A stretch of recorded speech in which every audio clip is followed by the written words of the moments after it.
কাম হলো বিষাক্ত তীরের ফলার মতো। কাম কেমন?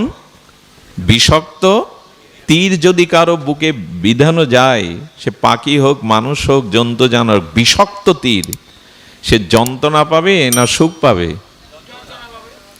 তাই একটা তীর কোনো প্রাণী বা মানুষের বুকে যদি বিদ্ধ হয়, সে যন্ত্রণা কাতর হয়ে ছটফট করতে করতে মারা যায়।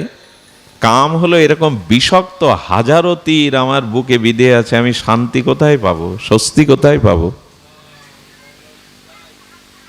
কিছু মনে নেবেন না, এই তীররূপ বাণটা মেয়েদের মায়েদের চক্ষু যে বাণ, এই বাণ কাম প্রহিত করে আপনাকে ধ্বংস করতে পারে। তাই মায়েদের দিকে যখন তাকাবেন, ওদের কামময় দৃষ্টির বাণ ঘায়েল হয়নি পৃথিবীতে এমন মানুষ নাই।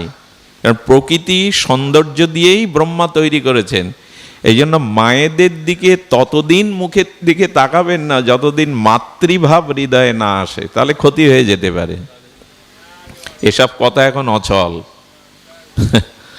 যতদিন তোমার হৃদয়ে মাতৃভাব না আসবে ততদিন মায়েদের চোখে তাকাতে যেও না। ওই বাণে ঘায়েল হয়নি এমন মুনি ঋষি নেই, দেবতা নেই। মায়েদের পায়ে আলতা দেওয়ার কারণ কি জানেন? লাল রং যেখানে, ওখানে দৃষ্টি তাড়াতাড়ি চলে যায়। লক্ষণকে রাম বলছেন সীতা হারিয়েছে, আর ওখানে অনেকেই সুগ্রীব অলংকার দেখাচ্ছে। লক্ষণ বলছে মা সীতার চরণের নূপুর ছাড়া তার হাতের কানের আমি চিনি না।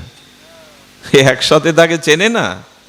বলো সীতার মুখের দিকে লক্ষণ কখনো তাকিয়ে কথা বলেনি, চরণের দিকে তাকায়, ওই জন্য নূপুরটা চেনে, হাতের কানের চেনে না। এসব গল্প আমাদের কাছে এখন আমরা মানতে পারি না। যতদিন মাতৃভাব না আসবে ততদিন একান্তে কোনো মায়ের সাথে ঘরে কথা বলবেন না, বাস করবেন না, এবং তাদের মুখের দিকে চাইবেন না। ওদের ওই বাণ, দেবরাজ ইন্দ্র এসছে গৌতমের যজ্ঞে, অহল্যার রূপ দেখে দেবরাজ ইন্দ্র কি না করে বসলো। দেবরাজ ইন্দ্রের রূপ ধরে তার সতীত্ব হরণ করে অভিশপ্ত হয়ে গেল। দেবতা ইন্দ্র পারিনি, আপনি আমি পারবো তাকিয়ে?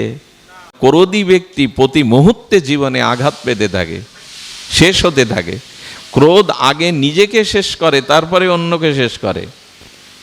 ক্রোধ মানে আগুন। ক্রোধ মানে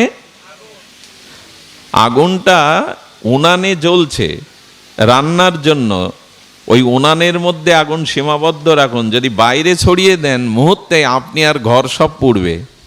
ক্রোধ যদি আপনার নিয়ন্ত্রণ না থাকে, আপনি পুড়বেন আর আশেপাশে যারা আছে ওরাও পুড়বে। ক্রোধ হলো অন্ধকার। লোভের স্বরূপ কি? লোভ কি করে? কামক্রোধ লোভ কি করে? অন্ধকার বললাম আমরা, আগুন বললাম ক্রোধকে, আর বিষাক্ত তীরের ফলা বললাম কামকে। লোভ কাকে বলা হয়? লোভ গলার ফাঁসি। হঠাৎ একজন ছেলে মনে করলো, আচ্ছা মানুষ গলায় দড়ি দেয় কি করে, একটু দেখি তো। দড়িটা দিতে গেছে কিন্তু মরতে চায়নি, কিভাবে পেস্টটা দেয়, যেই ফাঁস লেগে গেছে আরও ছাড়াতে। তেমনি লোভ একবার যদি পেয়ে বসে আপনার, লোভ হলো ফাঁসির ফাঁসের মতো। একবার গলা এটকে গেলে ওর থেকে আর, ওতেই তো ডুবে মরলাম আমরা, সব শেষ হয়ে গেল এই তিনটে জিনিস।